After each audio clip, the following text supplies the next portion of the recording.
Log की help से differentiation कर रहे हैं। अच्छा ये क्वेश्चन 24 का है।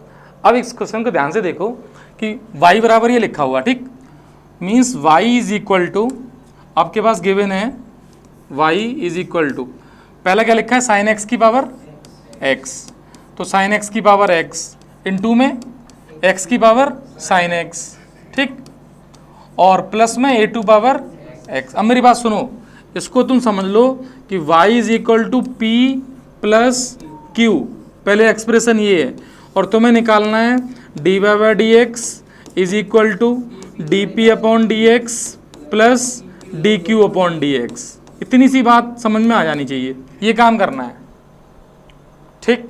अच्छा अब बात आती है कि जो p की वैल्यू है वो हमारे पास साइन एक्स की पावर x है और इंटू एक्स की पावर साइन एक्स है, तो ये एक्सप्रेशन ध्यान से देखो, दो फंक्शन इंटू में और दोनों वेरिएबल की पावर वेरिएबल हैं, तो यहाँ पर लॉग लेके या किस तरीके से इसको करेंगे, तो इसको देखो जरा।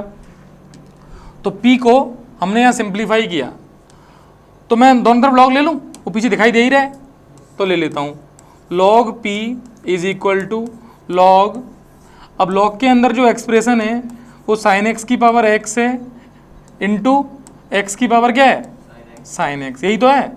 अब यहाँ लग जाएगा लॉग m इंटू एन, तो ये बन जाएगा लॉग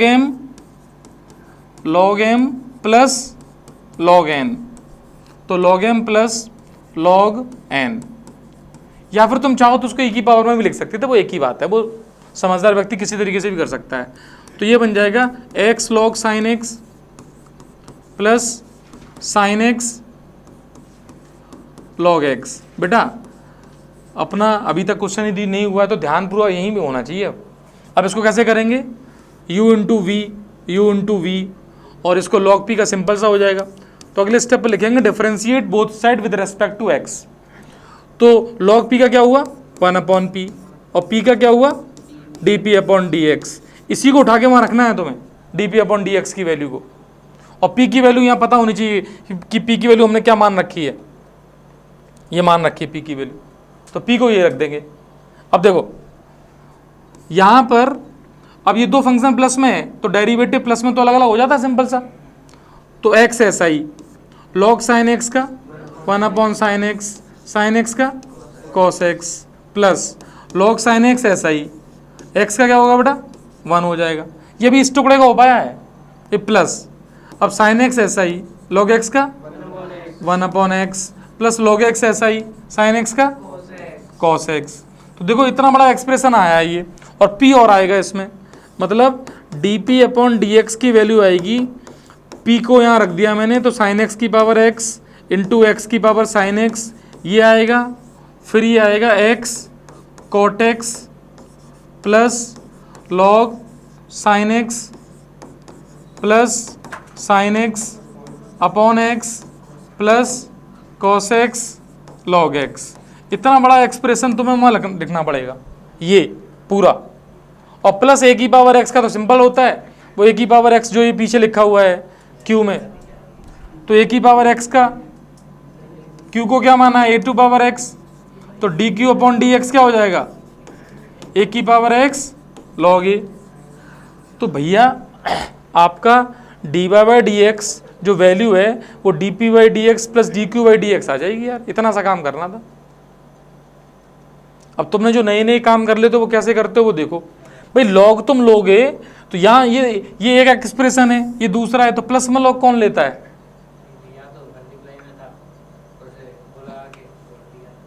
क्या लगा के खोल दिया भाई, इस पूरे में कैसे ले लिया, जब तक ये प्लस है तो लिया ही नहीं जा सकता। आप समझ रहे हो ना, हाँ यहां पर जब तुम लोगे, देखो इधर देखो प्रॉपर्टी लगा के तो वो तो खुलेगा ही यार ऑब्वियसली, ये नहीं खुला यहाँ प्रॉपर्टी लगा के, तो वो तो इतने में जब लिया जाएगा तब तो प्रॉपर्टी लगा के खुलेगा ही, मैथमेटिक्स थोड़ा फेल हो जाएगी। लेकिन ये तो ना कि प्लस में लेके बैठ जाएंगे हम शुरू से ही। क्या बात समझ में आई,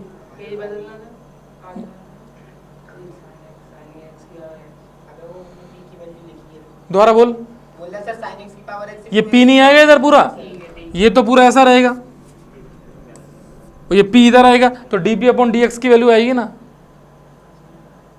थोड़ा ठीक है के साथ क्वेश्चन करना भी घर पे भी स्टार्ट करो। यहाँ तो सब ठीक है ना।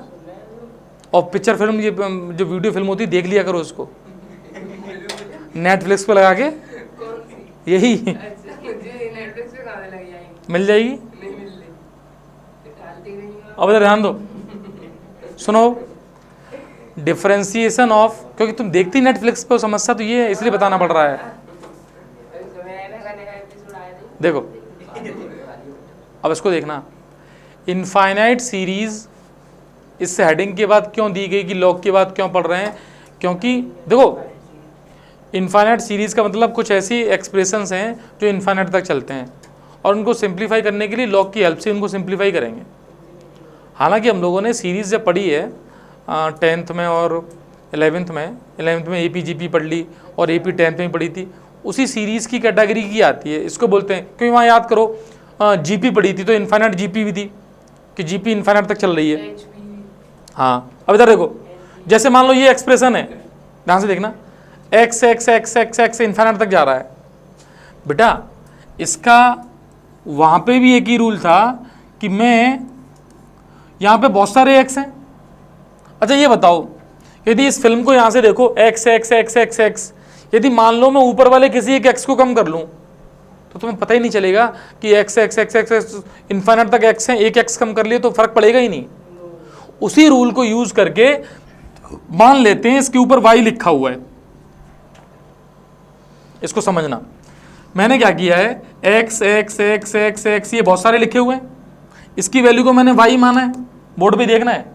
अब कोई व्यक्ति इसको एक बार तुम्हें दिखा दे और फिर आंखें बंद कर दे तुम्हारी, तो तुम मानोगे नहीं, और फिर वो क्या काम करे, ऐसे करके फिर दिखाए कि बेटा बताओ अभी जो लिखा था वही लिखा है ना, तुम यही कहोगे हाँ वही लिखा है। हाँ, तुम्हें दिखाई दे गया है? तो इसी एक्सप्रेशन को यहां पर लिख दिया गया है। बेटा अब समझना, आपने इस एक्सप्रेशन को इस तरीके से लिखा, उसके बाद कुछ नहीं करना है, दोनों तरफ लॉग लेना है, तो लॉग y और ये हो जाएगा log x की पावर y, इसको सिंप्लीफाई करेंगे तो ये आ जाएगा y log x और ये है log y। अब लिखेंगे differentiate both side with respect to x, x के रेस्पेक्ट में डिफरेंशिएट किया, log y का 1/y, y का dy/dx, और यहाँ दो फंक्शन इनटू में y si, log x का 1/x plus log x si, और y का आएगा dy/dx। इन दोनों से dy/dx को कलेक्ट कर लिया तो 1/y माइनस log x के इनटू में आएगा dy/dx और इज इक्वल टू बचेगा y/x। यहाँ से सिंप्लीफाई करेंगे तो dy/dx की वैल्यू आएगी y² upon x into 1 minus y log x। इस कैलकुलेशन को देख लो, ये तुम्हारा dy/dx का आंसर है। जब एलसीएम लिया तो 1 माइनस y log x बचा, अपॉन में y उधर चला गया और ये नीचे चला गया, ये एक्सप्रेशन आ गया। यही पूछा जा रहा है, यानी इसमें समझना बस बच्चे को इतना था कि ये लिखा कैसे है, अदरवाइज तो फिर लॉग लेना है। कंसंट्रेशन के साथ बैठ के समझने में ही लंबे समय तक दिमाग में रहेगा। बीच में क्वेश्चन पूछना भी नहीं चाहिए, नहीं तो ये नहीं जा पाएगा, है ना। इसमें कोई डाउट है? हाँ इसमें है, तो पीछे वाला लॉग क्लियर नहीं है। पहले स्टेप पे थ्योरी खत्म हो गई थी जब इसको y समझा दिया मैंने।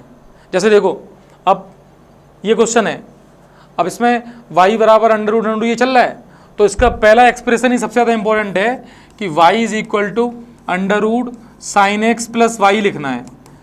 अब जो इस बात को समझ जाएगा वो काम कर लेगा। ये पीछे सबको फिर y मान लिया। अब स्क्वायरिंग कर दो, यहाँ पे स्क्वायरिंग करोगे तो ये आ जाएगा साइन एक्स प्लस वाई। अब डिफ्रेंशिएट कर दिया तो 2y dy/dx is equal to sine x का कॉस एक्स और यहाँ y का dy/dx। अब dy/dx को कलेक्ट कर लिया तो 2y minus 1 dy/dx is equal to cos x. ये प्रूव हो गया कि dy/dx equal to cos x upon 2y minus 1। तो ये बताओ, ये क्वेश्चन हुआ या इससे पिछला क्वेश्चन हुआ, तुम्हें इन्फाइनाइट वाला कॉन्सेप्ट समझ में आना चाहिए कि सर उसको जो इन्फाइनाइट तक जाता है एक को बचा लो, फिर उसको y मान लो। समझना, मैं ये समझा रहा था कि x x x लिखे हुए हैं, एक x कम कर लो तो ऊपर भी तुम्हें ये y दिखाई देगा। जैसे यहाँ पर है, अब ये रूट साइन चल रहे हैं, तो p इसको तुमने शुरू से y माना है मान लो, तो पहले वाले को बंद करोगे तब भी इन्फाइनाइट तक ही तो इतना एक्सप्रेशन भी y कहलाएगा। ये जो पीछे एक्सप्रेशन दिया हुआ है उसी को y लिख दिया हमने। तो इन्फाइनाइट सीरीज के क्वेश्चन कोई स्पेशल क्वेश्चन नहीं है। क्यों भाई, ये वाला हुआ आंसर आ गया इसका? अच्छा ये बताओ, तुम भी देखना जरा इधर, y is equal to cos x, इसकी होल पावर y लिखोगे? क्यों भाई, अब ये वेरिएबल की पावर वेरिएबल हो गया, अब तुम्हें लॉग लेना पड़ेगा। तो लॉग y बराबर y लॉग कॉस एक्स बन जाएगा ये। तो लॉग y का 1/y। अब डेरिवेटिव कर रहे हैं, इसको इधर दिखाओ भाई, इधर देख, यहाँ डिफरेंशिएट कर रहे हैं y का dy/dx, यहाँ लगेगा u इंटू वी। देखना बेटा, y ऐसा ही, लॉग cos x का क्या करेंगे 1/cos x, और cos x का माइनस sin x, फिर log cos x ऐसा ही, प्लस का log cos x ऐसा ही, और y का dy/dx। अब dy/dx को एक तरफ ले लो, तो 1/y minus log cos x, ये आएगा dy/dx के साथ। बेटा यहाँ पर माइनस y tan x बचेगा, ये वाला देख लो। अब सुनो, यहाँ एलसीएम ले लोगे तो 1 minus y log cos x upon में आ जाएगा y dy/dx माइनस y, अगले स्टेप में आंसर आ जाएगा y² हो जाएगा। तुम समझ लो क्या? अच्छा ये बताओ, इससे अगले वाले में भी इसको क्या लिखोगे, रूट एक्स की पावर वाई। अब मेरी बात सुनो, रूट एक्स की पावर वाई, फिर लॉग लेंगे दोनों तरफ, स्क्वायरिंग बाद में कर लेना। देखो इसका मतलब है एक्स की पावर तुम चाहो ना तो y/2 लिखी हुई है, ये लिखी हुई है। अब तुम लॉग लोगे तो log y is equal to y/2 log x आ जाएगा। अब डिफरेंशिएट कर दो, 1/y dy/dx, 1/2 बाहर कर लो, यहाँ लगेगा u इंटू वी, y ऐसा ही, log x का derivative 1/x plus log x ऐसा ही, y का क्या आएगा dy/dx। इस 2 को पहले चाहो इधर ही भेज दो तो 2/y हो जाएगा ये। तो dy/dx के साथ क्या आएगा उसको देखना, तो ये आएगा 2/y माइनस, अब ये 2 इधर है ही नहीं, अभी सिर्फ इतना आएगा log x minus log x is equal to बचेगा बेटा y/x, ये y/x। अब यहाँ एलसीएम ले लो तो dy/dx ये आएगा 2 minus y log x upon में y is equal to y/x। इसका इधर इंटू कर दो तो dy/dx की वैल्यू अपने आप आ जाएगी जो लिखी हुई है y² upon x 2 minus y log x, यही आंसर है। देखो एक बात बताएं, जिस बच्चे को समझना चाह रहा हो इन क्वेश्चंस को, तो लॉग के जैसे क्वेश्चंस थे उसी तरह से क्वेश्चंस हैं। हाँ कैलकुलेशन हो सकता है कि किसी क्वेश्चन में तुम्हें ऐसा लग जाए कैलकुलेशन फंस जाए तो कुछ सब्स्टिट्यूशन करना पड़ जाए, वो थोड़ा करके क्वेश्चन होने लगेंगे। अब बात सुनना, देखो इतना सब करने के बाद अगली हेडिंग जो है वो पैरामीट्रिक डिफरेंशिएशन है। देखो ये सारी चीज़ें लिंक है बेटा, और समझना ये होता है कि हमने डिफरेंशिएशन समझा, चेन रूल आता है, इम्प्लिसिट वाला आ गया, लॉग आ गया, अब हम पैरामीट्रिक पढ़ने जा रहे हैं। अब होता क्या है पैरामीट्रिक, इधर ध्यान देखो, अब वो क्वेश्चन छोड़ो, इधर देखो। पैरामीट्रिक एक्सप्रेशन तुमने पढ़े हुए थे वैसे तो 11th क्लास में, कोऑर्डिनेट ज्योमेट्री में हर चैप्टर की पैरामीट्रिक इक्वेशन थी। जैसे पैराबोला की पैरामीट्रिक इक्वेशन होती है x is equal to 80 square comma y is equal to 280। समझना, ये कौन से पैराबोला की होती है? Y square equal to 4ax की होती है। यदि इसमें t गायब कर दो इन दोनों से तो जो इक्वेशन बनेगी ना वो पैराबोला की इक्वेशन आएगी Y square equal to 4ax। अब बात सुनना, पहले तो ये कैसे आई है, इस t की वैल्यू यहां से निकाल के उठा के यहां रख के दिखा रहा हूं मैं। देखो x is equal to a, t की वैल्यू यहां से कितनी आएगी? y अपॉन 2a, तो ये हो जाएगा Y square upon 4a square. इसे ये कट जाएगा, इसमें क्रॉस मल्टीप्लाई करो तो वाई स्क्वायर की वैल्यू क्या आ गई? 4ax। अब एक चीज और सीखना, तुम्हें अब क्वेश्चंस के अंदर ये दिया जाएगा, वो नहीं दिया जाएगा, ठीक? तो इस क्वेश्चन को करने के दो तरीके हैं। कुछ क्वेश्चंस में कभी कभी, मेरी बात समझना ध्यान से, कुछ क्वेश्चंस में कभी कभी हो सकता है तुम्हें इससे ये बना के और तब dy बाई डी एक्स निकालो, आसानी से निकल के आ जाएगा। बोर्ड पे देखो इधर ध्यान से, इसको यदि मैं डिफरेंशिएट करूं तो वाई स्क्वायर का डेरिवेटिव क्या आएगा? 2y, और y का dy बाई डी एक्स, और 4ax का 4a, क्योंकि x का 1 हो जाएगा। तो यहां से dy बाई डी एक्स की वैल्यू निकाल के देखोगे तो ये 4a अपॉन 2y, बेटा 4a अपॉन 2y आ गया, तो इसकी वैल्यू कितनी आ जाएगी? 2a अपॉन y आ जाएगी। देखो बात ये है ना, हम पिछली चीज़ों को भी ध्यान से नहीं समझ रहे हैं। ये तो कांस्टेंट बाहर आ जाएगा, x का डेरिवेटिव होगा, और तो अपना तो कहना ही है, अब मानना फिर तुम्हारा है। और मुझे पता है जैसे कुत्ते की पूंछ होती है, मैं बोलना नहीं चाह रहा था यहाँ पे लेकिन मैं बोल देता हूँ, कुत्ते की पूंछ होती सीधी नहीं हो सकती वो, तुम साल भर पाइप में डाला छोड़ दो, निकालोगे टेढ़ी निकलेगी। तो वही समस्या है, बस ये कहावत थी, तुम लोगों के लिए नहीं है, परेशान मत होना। अब इधर देखो, इधर देखेंगे, यहां से देख लो पहले, यहां से dx अपॉन dt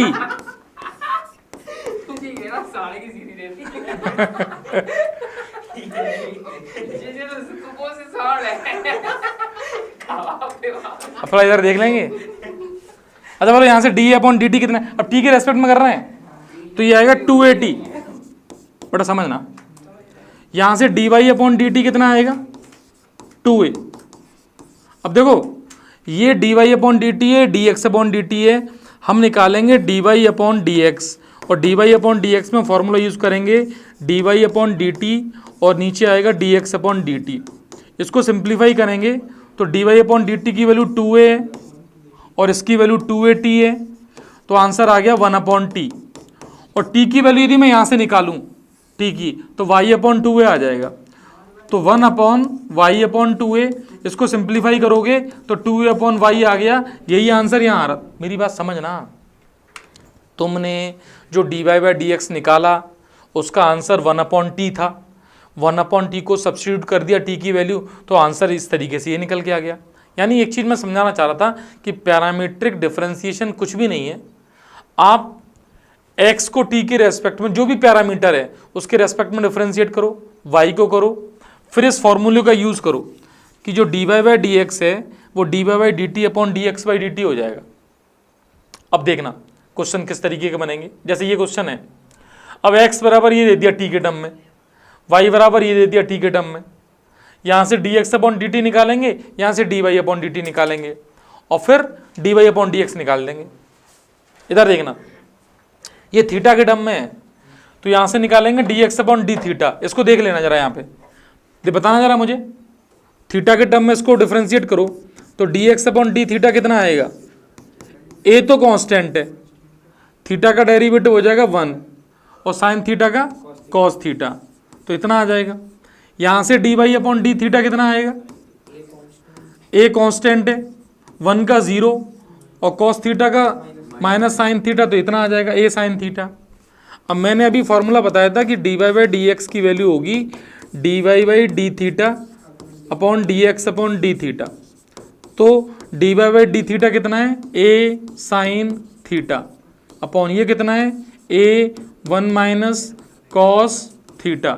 ए से ए कट गया, अब साइन थीटा तो साइन थीटा ही है, लेकिन हाफ एंगल फार्मूला लगाएंगे तो 2 साइन थीटा बाई 2 और कॉस थीटा बाई 2 हो जाएगा, अपॉन नीचे याद करो 1 माइनस कॉस 2 थीटा का formula 2 sine square theta by 2, ये भूलते नहीं है फॉर्मूला भाई साहब, माइनस में याद कर लो, साइन आएगा, कौन सा?